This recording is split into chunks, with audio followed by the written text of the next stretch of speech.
Finally MLA महराज मलिक का case उस stage पर पहुंचा जिसका आपको और हम सबको बेसब्री से इंतजार था।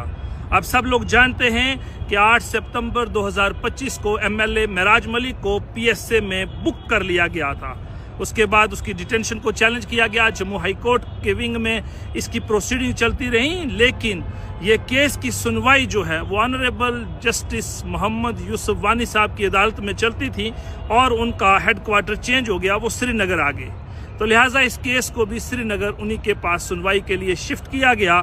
पिछली 3 तारीखों पर यह केस लगातार उनके पास उसकी सुनवाई श्रीनगर विंग में चल रही है और सरकार की तरफ से सीनियर एडवोकेट सुनील सेठी साहब ने बहस की और उसके बाद senior AAG Miss Monika Kohli ji ने इस केस को सरकार की तरफ से प्रोसीड किया। वहीं महराज मलिक की लीगल टीम को हेड कर रहे थे सीनियर एडवोकेट राहुल पंत साहब, एडवोकेट शेख शकील अहमद साहब, एडवोकेट मुजफ्फर इकबाल खान साहब, एडवोकेट अपू सिंह सलाथिया और मैं खुद एडवोकेट एम जुल्करनैन चौधरी महराज मलिक को रिप्रेजेंट कर रहे थे।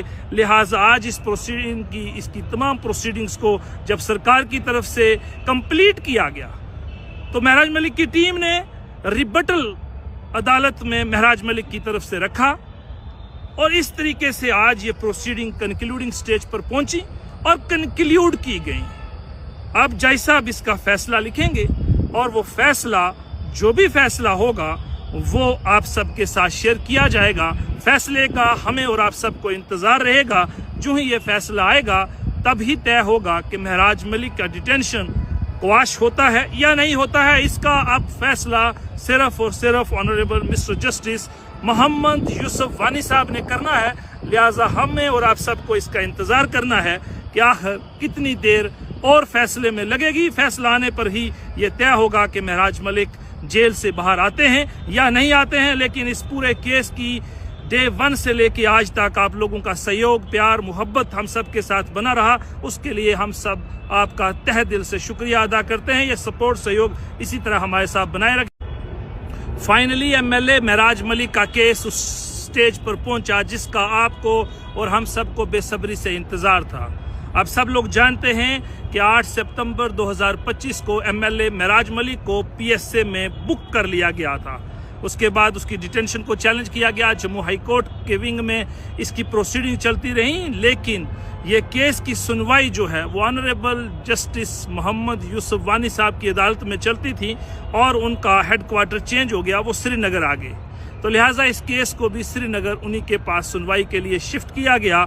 पिछली 3 तारीखों पर यह केस लगातार उनके पास उसकी सुनवाई श्रीनगर विंग में चल रही है और सरकार की तरफ से सीनियर एडवोकेट सुनील सेठी साहब ने बहस की और उसके बाद senior AAG Miss Monika Kohli ji ने इस केस को सरकार की तरफ से प्रोसीड किया। वहीं महराज मलिक की लीगल टीम को हेड कर रहे थे सीनियर एडवोकेट राहुल पंत साहब, एडवोकेट शेख शकील अहमद साहब, एडवोकेट मुजफ्फर इकबाल खान साहब, एडवोकेट अपू सिंह सलाथिया और मैं खुद एडवोकेट एम जुल्करनैन चौधरी महराज मलिक को रिप्रेजेंट कर रहे थे। लिहाजा आज इस प्रोसीडिंग की इसकी तमाम प्रोसीडिंग्स को जब सरकार की तरफ से कंप्लीट किया गया तो महराज मलिक की टीम ने रिबटल अदालत में महराज मलिक की तरफ से रखा और इस तरीके से आज ये प्रोसीडिंग कंक्लूडिंग स्टेज पर पहुंची और कंक्लूड की गई। अब जज साहब इसका फैसला लिखेंगे और वो फैसला जो भी फैसला होगा वो आप सबके साथ शेयर किया जाएगा। फैसले का हमें और आप सबको इंतजार रहेगा।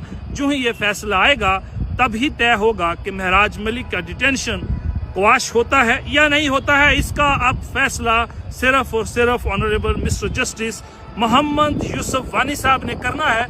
लिहाजा हमें और आप सबको इसका इंतजार करना है कि आखिर कितनी देर और फैसले में लगेगी। फैसला आने पर ही ये तय होगा कि महराज मलिक जेल से बाहर आते हैं या नहीं आते हैं। लेकिन इस पूरे केस की डे 1 से लेके आज तक आप लोगों का सहयोग, प्यार, मोहब्बत हम सब के साथ बना रहा, उसके लिए हम सब आपका तहे दिल से शुक्रिया अदा करते हैं। ये सपोर्ट, सहयोग इसी तरह हमारे साथ बनाए रखें।